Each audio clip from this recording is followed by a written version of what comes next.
afternoon, everyone. Welcome to the Columbus Metropolitan Club. I'm Matt Barnes, one acre at NBC4 today, proud to serve as a member of the Board of Trustees for CMC, and we are so glad to have you here for today's forum, made possible in part through the generosity of the one and only Lynn Greer, who is with us today. We're going to embarrass you, Lynn. Where are you? Stand up, be recognized. Thank you so much for your support, for allowing us to engage in conversations like this. Thank you to all of our sponsors today, the Lynn Greer Legacy and Civic Engagement Fund, which celebrates inclusion and equity for the LGBTQ plus community, the United Way of Central Ohio, and Huckleberry House. And of course, thank you to the Ellis for their generous support. We're also grateful to the Center for Human Kindness at the Columbus Foundation and the Columbus Dispatch for presenting our live stream, which is being carried right now on all of CMC's social media platforms. It's a lot of people. Let's thank them all right now.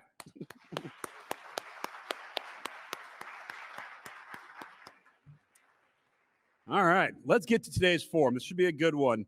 We're titling it Facing Hate and Finding Hope, America's LGBTQ plus community under attack. The lives of LGBTQ plus Americans are under greater threat in 2023 than at any other point in the country's recent past. In fact, this summer, as reported by PBS and other outlets, the Human Rights Campaign declared a state of emergency for LGBTQ plus people in America. The rights of parents to make gender-conforming decisions for their children, of drag artists to perform, or for venues to host drag performances, as well as bans at schools from discussing gender with students, are all under attack through legislation. So today's conversation will explore those topics and what friends and allies of the LGBTQ plus community are doing to promote acceptance, understanding, safety, and freedom. To introduce our esteemed and, may I say, well-dressed panelists, especially this one right here, my gosh, come on. Get that in my wardrobe. Please welcome Robert Fortier with today's sponsor, the United Way of Central Ohio, to the podium. Robert, come on up.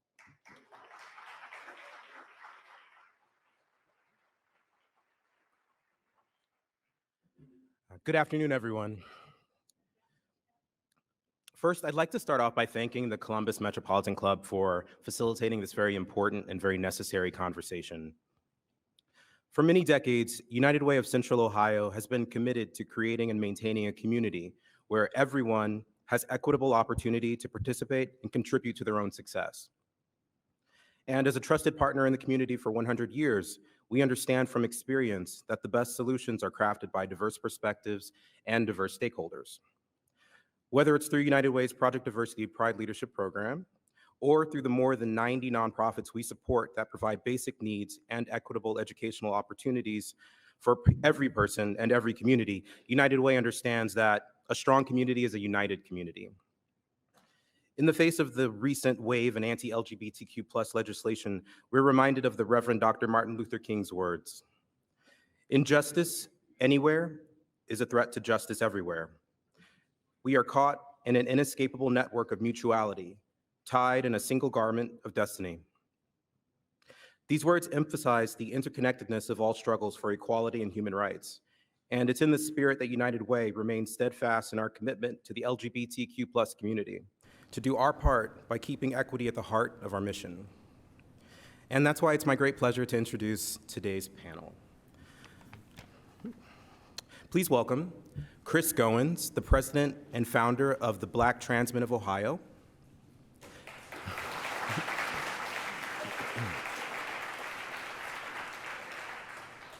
Jay Bennett Guess, executive director of the ACLU of Ohio.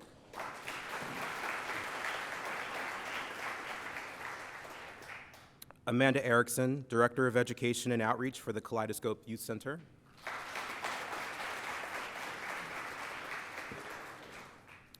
Chris Acquisi, creator and performer of the one and only Virginia West, and the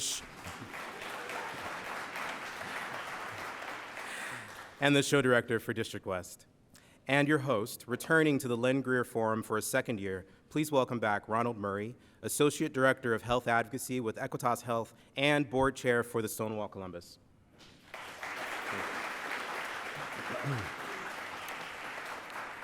You can read more about today's panelists by scanning the QR codes at your table. And without further ado, I hand it over to Ron.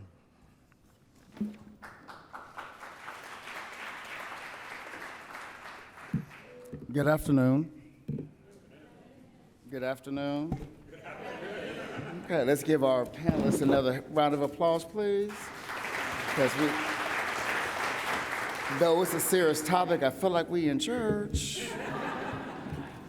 I even put on a bow tie with polka dots. Hello. So thank you first for having us here today. And so I know our time is short, and so this topic can get really, and some of our panelists are really love to talk, so we're gonna get right into it. So I'm gonna start off with the first one, jump right into it. To my panelists, whoever wanna jump in first, what should the audience know about each of you, your work, and your journeys, and your experiences? Whoever wants to go first, and keep it 1 minute.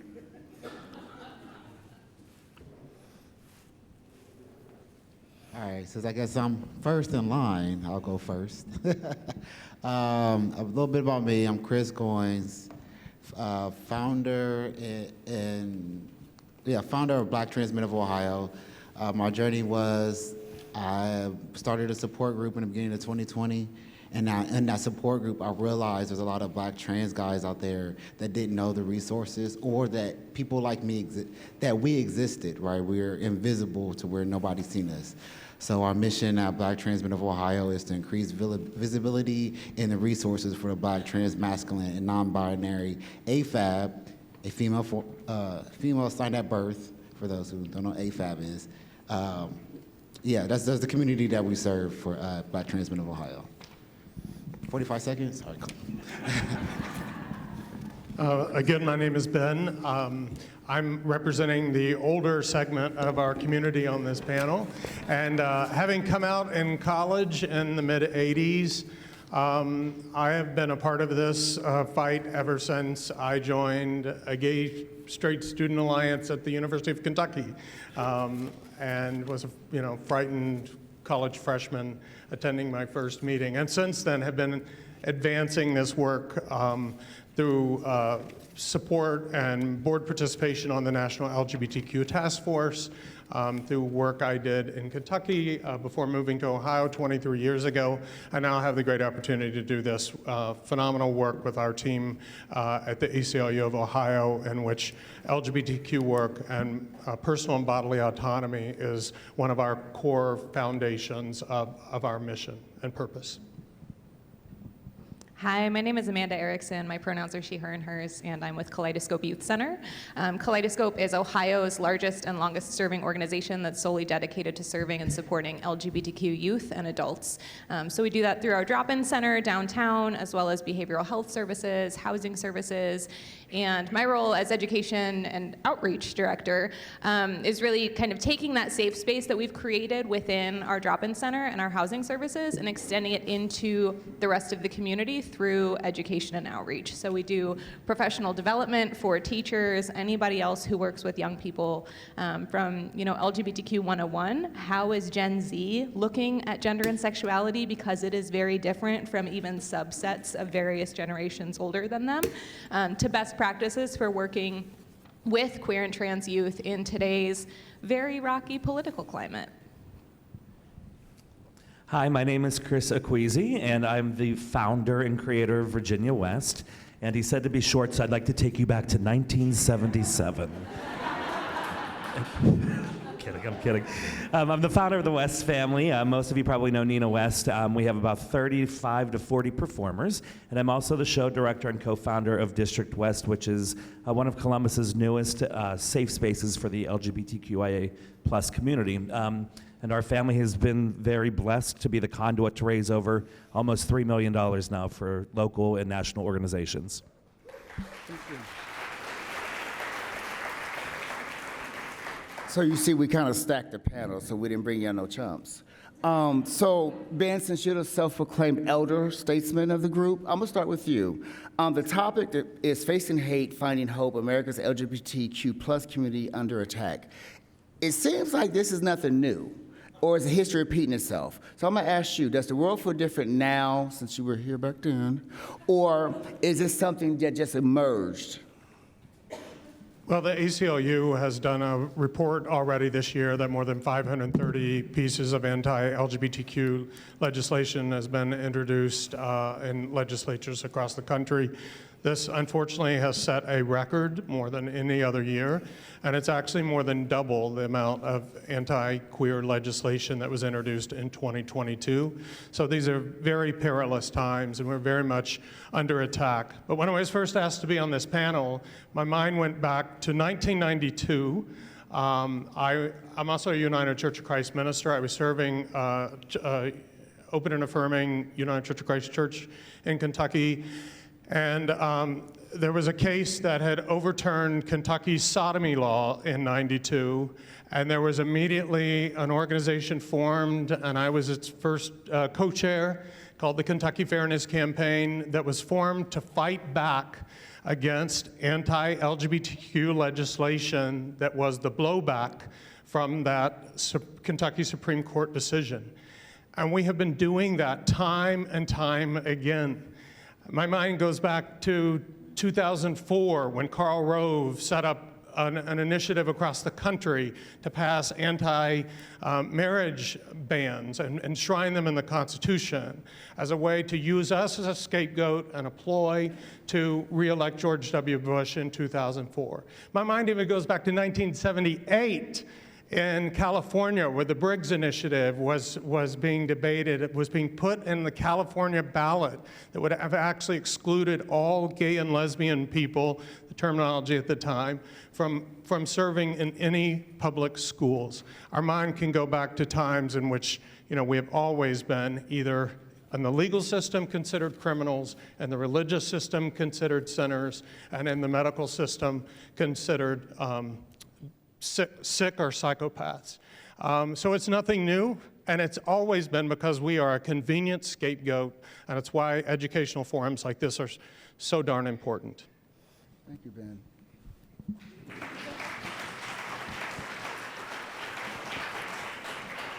That sounds kind of overwhelming, and I can only imagine being an LGBTQ plus youth right now and hearing that this is nothing new, hearing that I'm just coming of age and I'm just finding out who I am.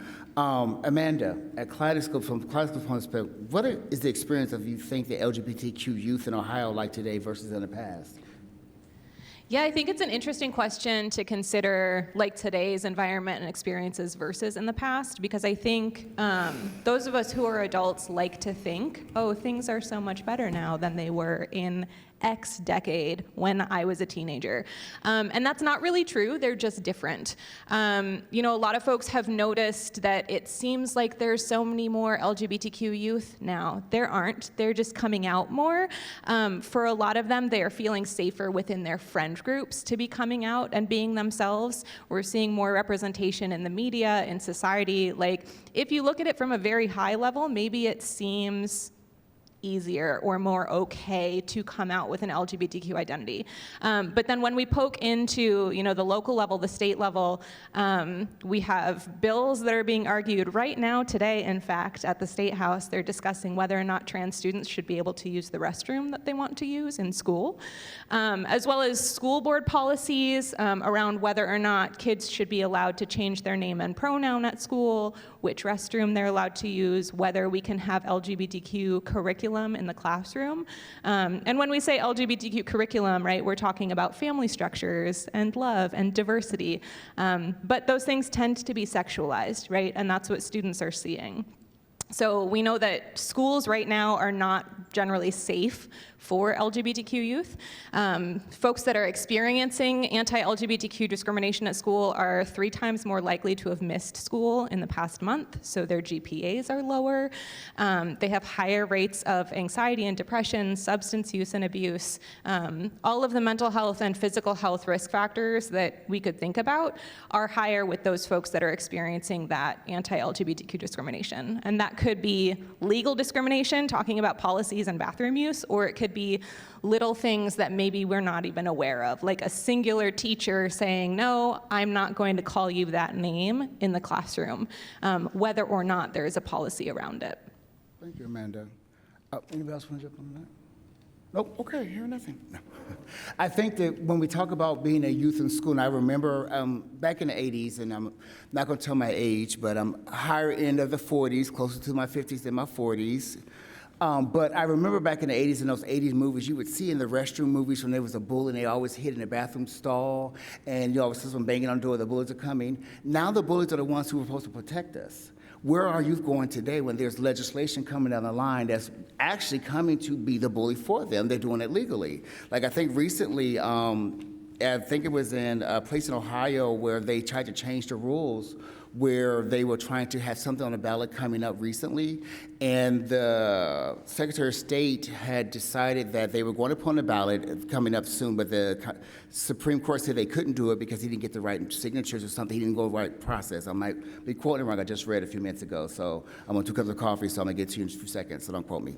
But while I'm finding it for you all, I'm going to go to my next question for Chris with a K and Chris with a C. Y'all didn't know they spelled the names differently, right? Chris with a K, Chris with a C. Specifically about concerns of trans community and the community of drag performers, do they overlap and how are they unique? Are these communities being attacked? Why would you say to someone who wants to understand the difference between these two communities, and why should there be someone speaking out and advocating for both communities together and separately? Absolutely. Yeah, definitely. There's overlap in the trans and drag community. I always say, you know, I was raised in the drag community by trans women in the 1990s and early 2000s, specifically Jasmine Knight. And she taught me that drag is what you do and trans is who you are. So they both overlap because we do have a lot of drag entertainers in town that are trans women and trans men.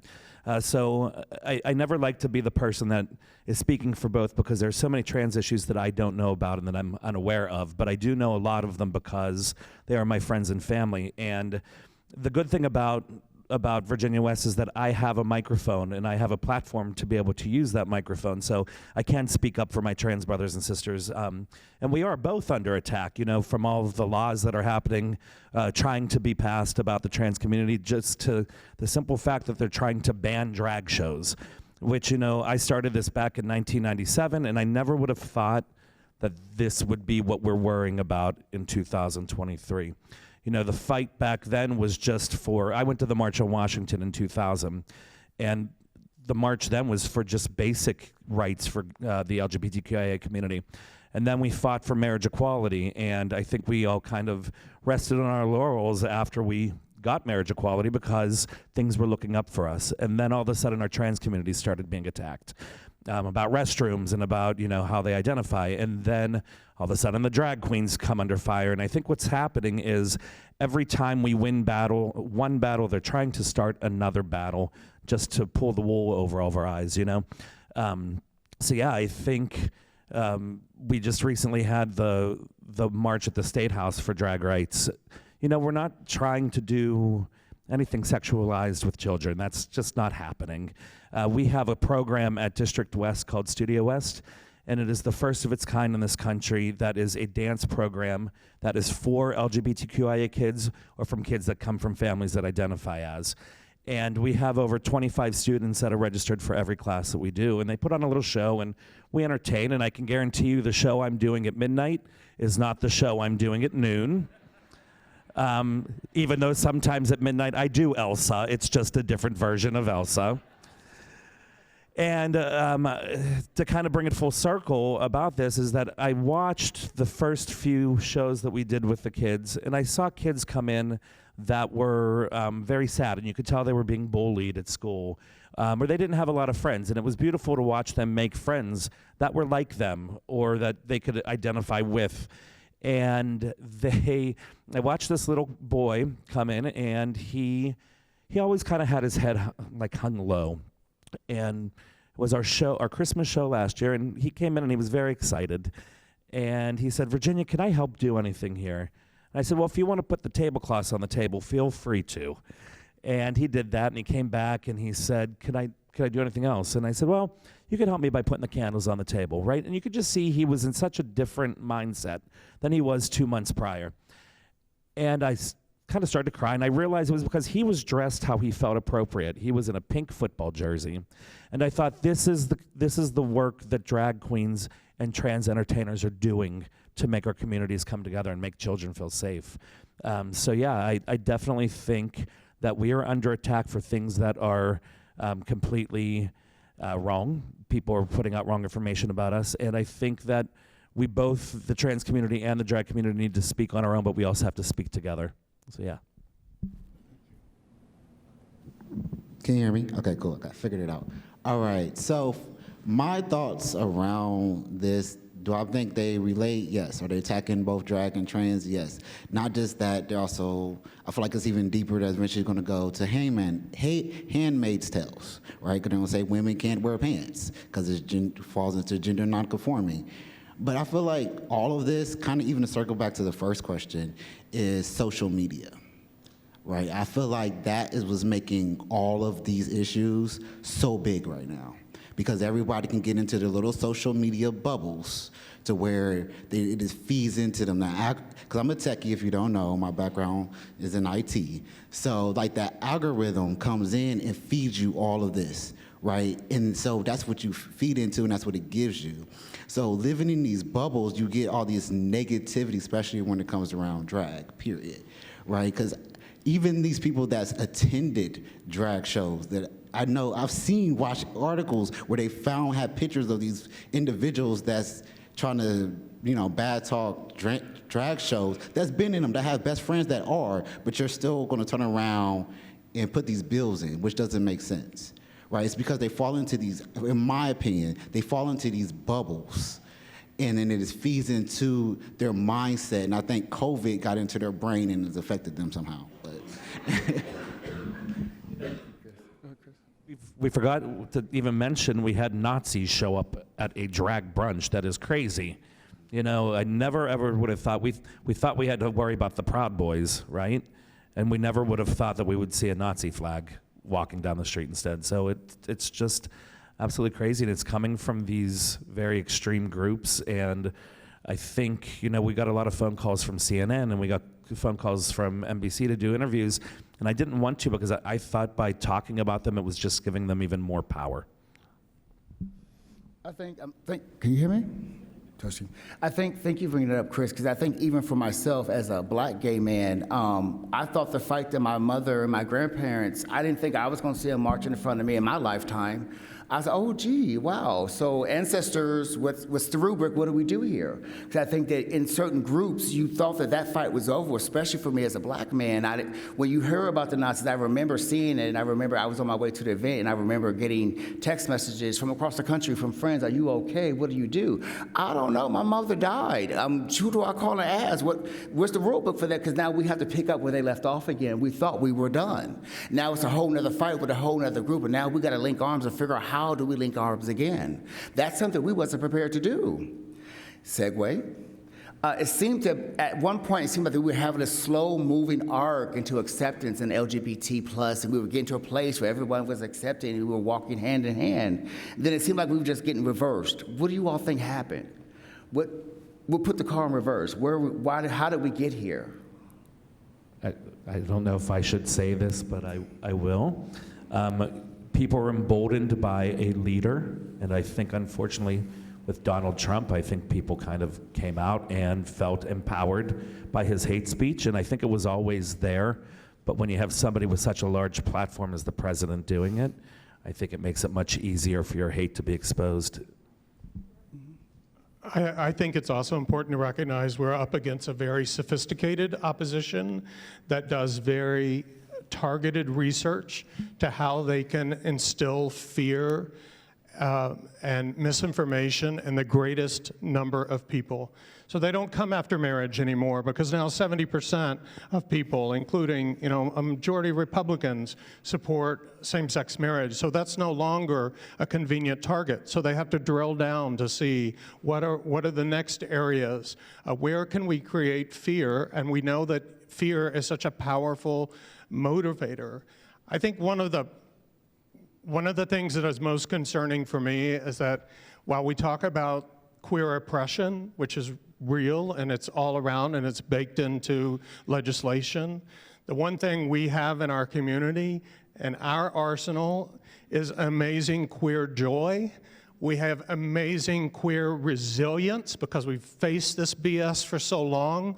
We know it's nothing new. We're going to devise new ways to educate, to come out, to show people who we are, and also our gay solidarity. And when they try to pit one of the letters of the alphabet against another, it is so critically important that we understand what they're attempting to do in those moments is to take away our joy, our resilience, and our solidarity, and nothing gets at the heart of that than getting than these outrageous, just crazy pieces of legislation that would remove our drag and trans performers who are truly the heart and soul. I even feel like our spiritual leaders in our community, and trying to rip that out of the soul of our community. It pains me so much. I want to add to that too when it comes to the fear part of it, because I feel like it's fear to create distraction, right? Because I feel like they're especially when it comes to like of course it's all political, right? So I feel like it's a distraction from what they really should be doing. Picking on gay people is easy. It's something that's been going on since centuries. Shoot, I had a conversation with somebody earlier in the week where they were talking about, that gayness is what brought down the Greeks in Rome. I was like, sure, I'll do my research on it this weekend. But I was like, again, but my argument, my retort to that was that it shows you that gay isn't new, right? It's been around since then. So why is it now, circling back? Because we're an easy target because there's so little of us, but there's so many at the same time. I believe everybody has a little bit, just a smidgen. But yeah, so that's my thought on it, right? This is more of like a fear and distraction to kind of like bring everybody together because people are just not happy with themselves. So, yeah. Thank you for that. And that kind of takes us back to what Amanda said earlier. I remember last month I was at the United States Conference on HIV/AIDS, and someone made a statement that the generation that we're in now is probably the most LGBTQ plus generation that we've ever had in history. They have the most access to technology, the access to terminology, but they don't have that access to the history that was there before. Part of that is because the history is decimated from the 80s and 90s through AIDS. But the other part of it is that now that with technology and social media and access to things, people think that trans and queer and gender nonconforming is something new. We've always had an uncle, auntie. We've always had an Aunt Ben, those things in the back of the day. Your aunts always had a special friend that lived in the house. You just never spoke to those things. Now they have the words to describe who they are. Now they have the words to say, this is who I am right now. And I think that it's important for us to recognize that we've always been here in plain sight. Now we just have the words to put us in plain sight. To some of us and some of us all. And understanding that we have to figure out, as different as we are underneath the umbrella of the acronym, we have to figure out how to work those differences together. Because the other thing that I've recognized here, especially in Columbus and throughout the state of Ohio, oftentimes people pick at the differences and put us against each other. How do we work together collectively amongst our differences and make us stronger? Oop, they're thinking. I threw a new one on them. For me, when it comes to the whole LGBTQ plus all that, we're all brothers and sisters, right? Nobody can pick on my little brother. Nobody can pick on my big sibling, but me, right? Unfortunately, we have that mindset, right? Nobody can pick on us but us. But there's times where we need to show. I feel like it's time that we not do that anymore, right? We have to show them that no matter what, we're going to be there, like, because they see that too. Like we see that's why we know about it. We pick on our little siblings, our other siblings. People see that, whether or not we want to see it, we think it's done in the dark or not, but it's there. So we have to change our mindset that we're all, that we're together in this, so that they don't see that and be like, yeah, the lesbians don't like trans guys either. So I'm not gonna like them too for whatever reasons, and that gives them fuel. We need to stop giving them that fuel. Right, because they can use that. That's my first thought. I think within our community we create issues that we don't have amongst each other, right? I think a big part of it is social media. You can't tell the tone in someone's post, so you take it the wrong way. snowballs, it creates issues. And I could speak for the drag community. It happens a lot with us.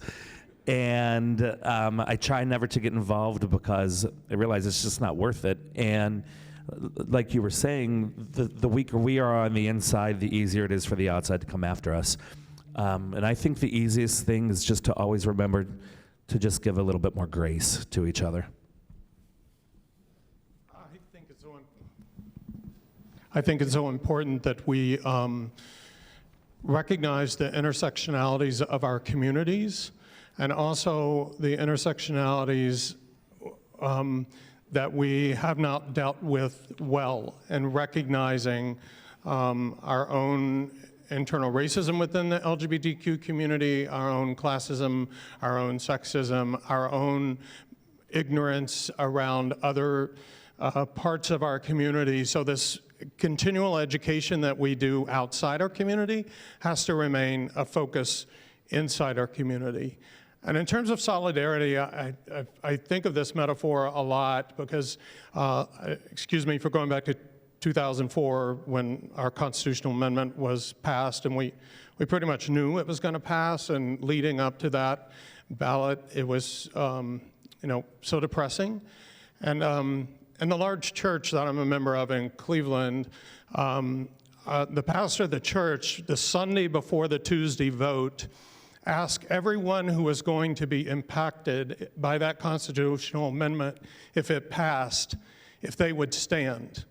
So my partner Jim and I stood, and other couples stood around the room, and then some other single LGBTQ people began to stand, and then some parents of LGBTQ people began to stand, and then some social workers began to stand, and teachers began to stand, and friends and family, and I can get emotional about this because I can still remember the moment where everyone in the room was standing, because an attack on one of us is an attack on all of us.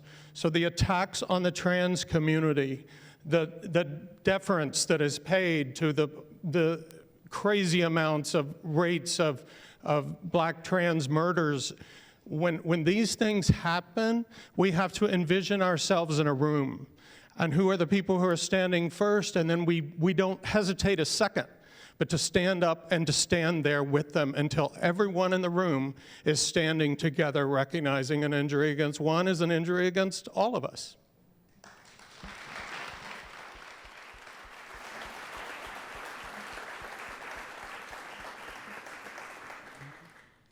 I think we also just need to listen to our youth. And that can be really, really hard for older generations of any identity to do. Our young people are using identity labels that we have never heard of. They're claiming pronouns that we have never heard before. And what we can do for them is be open to that, right? And let them continue to be youth, to continue to explore who they are and what that's going to mean in the future. I think we have too many adults who are kind of trying to shut youth down a little bit and close them back into a box, even queer adults trying to close queer youth back into a box. And we really just need to be open to all of the galaxy and infinite number of pronouns and words that we can use and identities that we can claim, and remember what it was like to be a teenager, and how important that exploration is. Thank you, Amanda.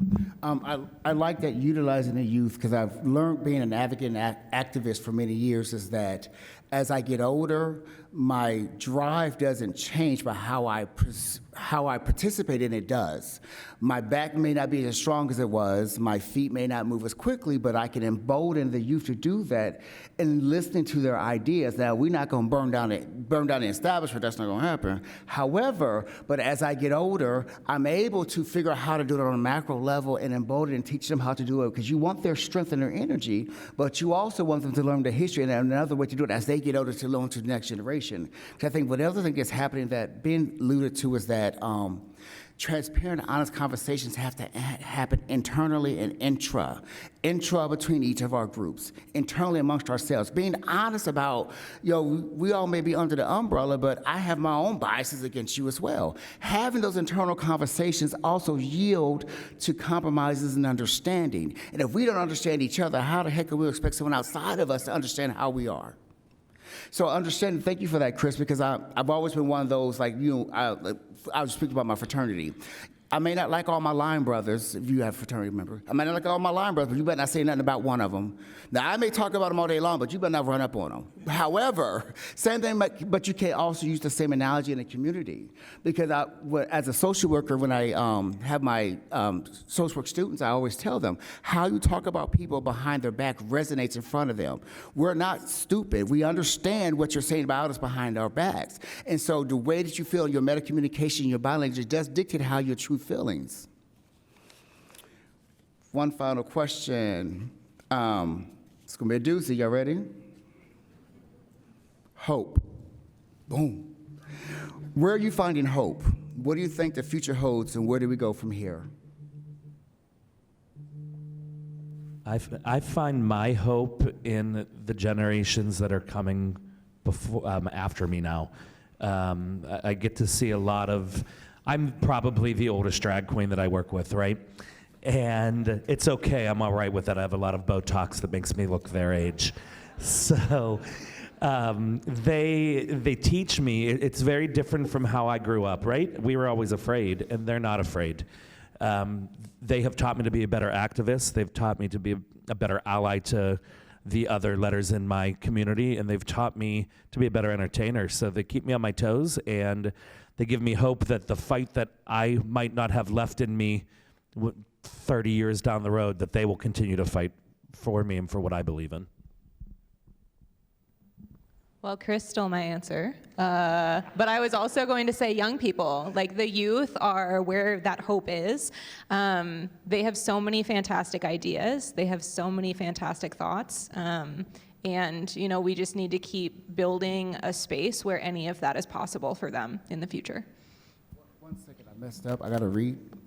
We'll move to the question from our live stream and in-person audience in just a few minutes. If you have a question, please make sure you make your way over to the microphone now. If you're watching online, please type your questions into the chat before we take audience questions. Continuing our final question. Ben, thank you. Well, I don't mean to be cheesy or look like I'm sucking up to the people at table number 2 over here, but I work with an incredibly dedicated staff of 32 people and a board of about 24 that just is never ceasing in their commitment to all the important issues that matter to this community and so many communities. So that is truly like my daily source of hope. But I also have to be honest, I'm a ghetto gay at heart. I'm a ghetto gay at heart. I love my people. I surround myself with my people. I support my people when they're running for office. I prefer to spend my time at dinner and bars and drag shows with my people. And I draw as much energy as I can from them, and I try to give it back to them. Because I know it is this resilience piece that I've mentioned so many times before. Like, it doesn't come from nowhere. It comes from somewhere, and it comes as this organic thing that we know in our community we have to continue to propel and support. Life is hard, and we're in this to make it less hard for anyone. Okay, for me, when it comes to hope, right, I was trying not to fall into the youth part of it because that was my first thought. Just wait, let's see what I do with these words. All right. But I also want to not only add the youth, but also want to add in, because I'm a techie, social media, right? Because everybody has these access to see what's happening. If you don't see what's happening, you're asleep, because I think everybody can see it. So and then again, it's kind of circling back to the youth. And when I say youth, I don't mean like my kids. Like my oldest is 21. Right? So I know, I saw my face. But I'm not just talking about like his generation. I'm also talking about mine as well, right? I'm mid-30s, and I feel like we have made a huge difference. Like, I'm not doing the same things out there that my mom's generation is. Like, I literally just had a conversation earlier in the week with my grandfather. He lives in San Francisco. He was like, this is the most gayest city in the world. But he still put a lot of homophobic things in my ear when I spoke to him. out of fear, right? And I would say from my generation and younger, we're not as fearful for what we want as previous generations. So that gives me hope, because I'm strongly believing, as anybody knows me, if there's something that you want and you really want it, you're gonna go out there and get it, period. Nothing can stop you. And I feel like right now, we don't want this anymore. We want to stop whatever this cycle is of the attack on our community, and we're going to stop it, period. It may not be tomorrow, but it might be this weekend. I don't know. Thank you. Doug? Very much. Thank you to today's panelists. And Ron, thank you for moderating. Question, what would a federal, or how would a federal Equality Act help the LGBTQ plus community? What specifically might it do, and what are the chances of something like that actually passing? Was that directed to me, or yes? Well, we need it. We definitely need it. It has always been our approach, even in Ohio, that we would pass local ordinances around the state as a way of growing the movement towards eventually passing an Ohio Fairness Act. And in the same way, we are passing statewide protections around employment, housing, and public accommodations. But that is only piecemeal. We need federal legislation. We know that that legislation has been introduced. It's been introduced repeatedly. We must build the political power and demand that the candidates we support enact that federal legislation. And until we get it and make sure that it is durable, there are always going to be people who do not live in the gay ghetto that I live in, that don't feel the protections that they so deserve across this country. Hi, I'm Jaren Terry. I'm the president of PFLAG Columbus. We mainly serve parents, family, and friends of LGBTQ plus folks. And so I want to start by saying thank you to all of you. And also, I was at the Halloween show, Chris, for the Studio West, and the joy on those kids' faces as they perform, just like kids anywhere, have a good time in costume and having fun. So thank you for that. And you know, everything people have said about our youth, I agree, but we cannot put all of that future on them. We really need, I'm talking to the straight people in the room now, we need to pave the way for all children to thrive, not just the ones you perceive to be straight, because you really have to be careful who you hate. It might be someone you love. And so my question, yes, I do have one, is, and I think maybe the other question is been probably answered, but what can we do, especially at the local level? Because what I'm seeing at the school boards in Dublin, in Upper Arlington, in all the communities where, you know, people stand up straight and dress right and go to church, horrifying people are coming to the school boards for the specific purpose of harming LGBTQ children. What can we, as straight people, do to pave the way for all children, including, most importantly, those who are marginalized? Thanks. You know, I've been thinking about this a lot recently, and it comes down to, it's once again coming up upon election cycle, right? And I have a member of my family who is very socially liberal, but always votes Republican and was a Trump supporter. And we would fight constantly. And my mother would get so angry. My parents are very Democrat, and I grew up in a very Democratic family. But my mother would get so angry at me and say, "Why are you fighting? Why are you fighting with him? Who cares? His vote doesn't affect you, or you're not going to change his mind. But you know what, Mom? You need to be fighting too. I think if we all have those uncomfortable conversations with our family members, it starts in our own families. And that's where the bigotry is beginning. It's people that we love that we're we're remaining silent to keep the peace in our own families, right? I think that's where it begins. We educate them and we have those uncomfortable conversations and we fight to show them and educate them. I think that's the easiest way to start it out. And since I know the incredible work that you do with Columbus PFLAG, I just want to say that there's no more powerful organization for straight people to plug into than parents, families, and friends of the LGBTQ community. And I want to thank you for your leadership. Important organization to my family. My mother was a national staff person at PFLAG for many years. And we have to flip the narrative. They're talking about protecting kids. The kids they need to protect are those that they are harming. And that is the voice of parents and all allies, is you are harming children. You are not doing good to children. You are harming children, and you're creating harm for them that will last not just through the rest of the school year, it will last for the rest of their lives. So thank you, Jared.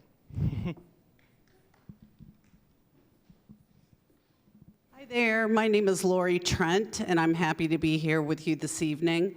I am currently a member of the Upper Arlington School Board and have been serving as president for the last 2 years.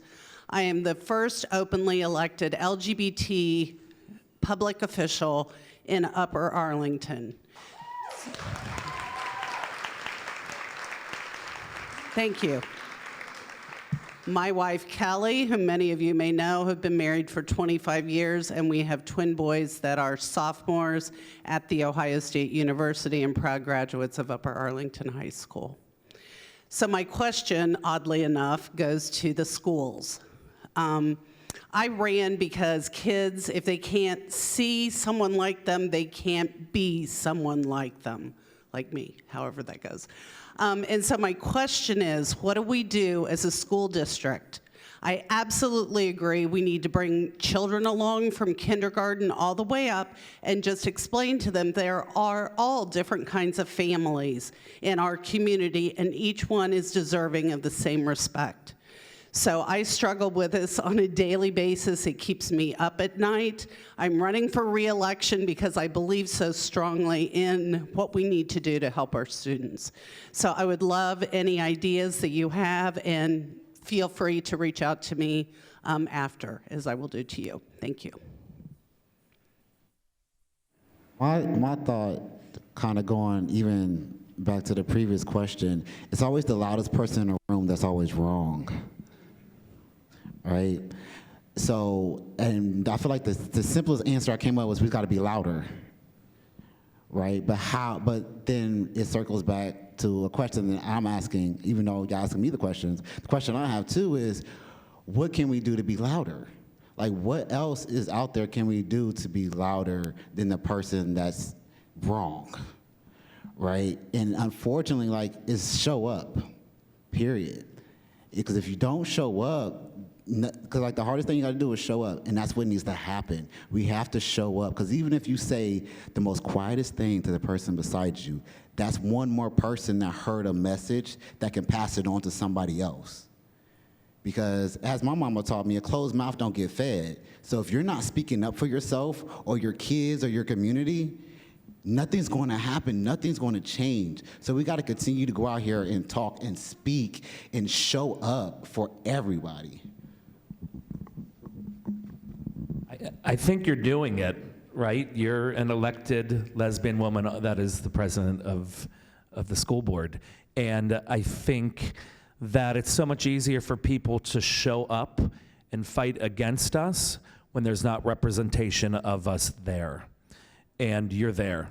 So it's going to be much harder for them to come and say their bigoted views against you with being right in front of them. So please run again and win again. I also want to remind people that we oftentimes think as voters and as active citizens that what happens that impacts our lives most directly is what happens out of Washington, D.C. And while that is true to some measure, what's happening at the State House in Columbus is having a direct impact not only on our state, but in the way they are trying to overtake home rules so that local communities can't do what they want to do for themselves. And many of our staff members come from being former legislative aides at the State House, and the one thing they want us to constantly reinforce when I and we are in groups like this is that people first think about calling their U.S. senator or their U.S. congressperson, and they think that that has a big impact, and it does. But very few people call their state rep or their state senator. And so if you can marshal together 22 phone calls on an issue that is before a House committee or Senate committee or is on the floor, you can do a wellspring of good. So let's keep our eyes focused on what's happening here in Ohio that is directly impacting our home rule and these horrific state laws that they're trying to pass. Hi, I'm Hallie Tate. My pronouns are she, her, hers. I am a queer woman. I identify as a lesbian. I'm very proud of that. I'm a guest with Call Management Systems today, and thank you very much for having me.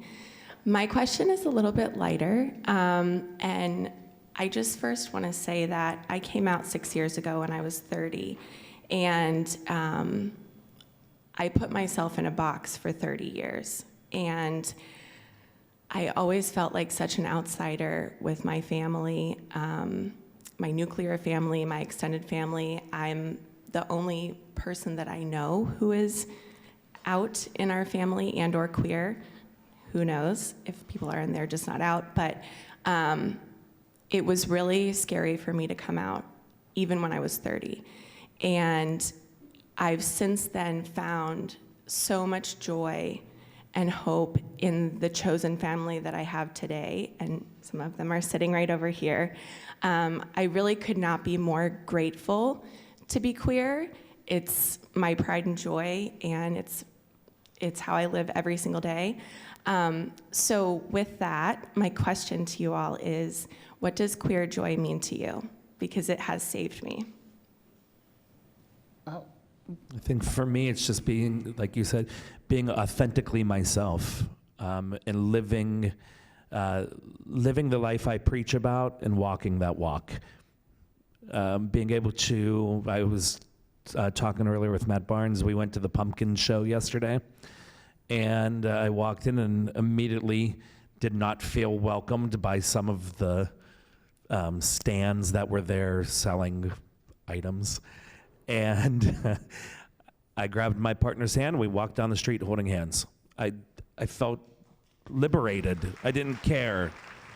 And nothing happened to us. Years ago, I would have thought something would have happened to us, right? Somebody would have yelled a slur, or somebody would have beat us up, and I'm 46 years old, and I don't have time or the mental capacity to care what somebody else thinks of me. That's their problem, and that's my queer joy.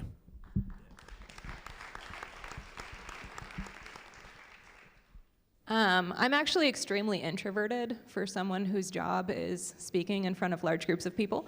And I'm also married to someone who is even more extremely introverted than myself, which is amazing. And so for us, like, our queer joy is just like existing together, creating this little queer family, right, with our cats and our chickens, and I'm here to bring the lesbian energy, and just to be quiet, right, to just be quietly ourselves and not have people like really fighting against that, to be able to just walk down the street hand in hand and not worry about it, to get out of those boxes that like society wants to cram you into, and just realize that like whatever works for us is possible. Like, we can be whoever we want, and we can do really whatever we want without any kind of restraint or being held in like that. I think you both nailed it. I think living our authentic lives and helping other people to live their authentic lives is one of the most beautiful things we can do. Okay, what they said. All right. But also, like, for me, of course, I've always been the one to where I'm gonna be me. I guess I'm that generation that I'm gonna be me. Even when I was living as female, as a lesbian, I didn't tell everybody. When everybody had these coming out stories where they said they came out, I didn't. I was just like, this is me, this is who I'm with, you like it or you don't. Because what you do doesn't affect me, right? Unless you vote, it's a whole nother story. But that's always been me. And now who I am today, I would say what brings me joy today is this. These conversations and these spaces like this to have these conversations and actually talk about things versus being stuck. Because I deal with a lot of people that stay in their head, have conversations in their head, but to come out of your head and have these conversations with other people that think like you but don't think like you, I think is amazing. So that's what's joy for me.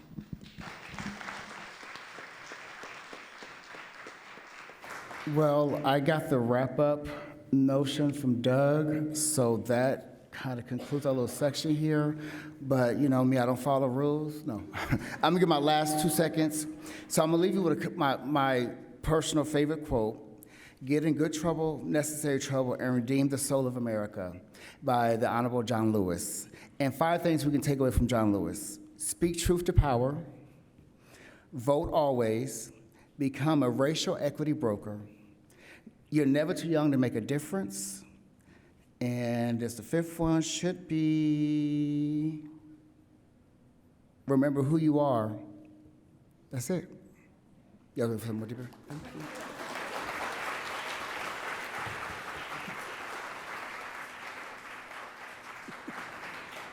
Thank you, Ron, the hostess with the mostest, man. My goodness, fantastic. I hope you all found today's forum informative, educational, enlightening. I know I have so many friends in the LGBTQ plus community in my life, not just here in Columbus, but nationwide. And these conversations need to continue to happen. We all need to stand up for our friends, our brothers and sisters, and it's just too important not to. So I also want to encourage you to all be at Highball, where me and Virginia and my coworker Monica Day are gonna have a good old time next Friday or next Saturday. So we're gonna do it up. Thank you to our sponsors, the Lynn, Greer Legacy and Civic Engagement Fund. Lynn, thank you again once again. The United Way of Central Ohio and Huckleberry House. And thank you to the Ellis for its support and hospitality here. Also want to thank all of our virtual seat patrons, the Center of Human Kindness at the Columbus Foundation, and the Columbus Dispatch for presenting today's live stream. And then a very special appreciation to today's panel: Chris Goins, Ben Guest, Amanda Erickson, Chris Acquizzi, and Ron Murray. Big round of applause to all of them.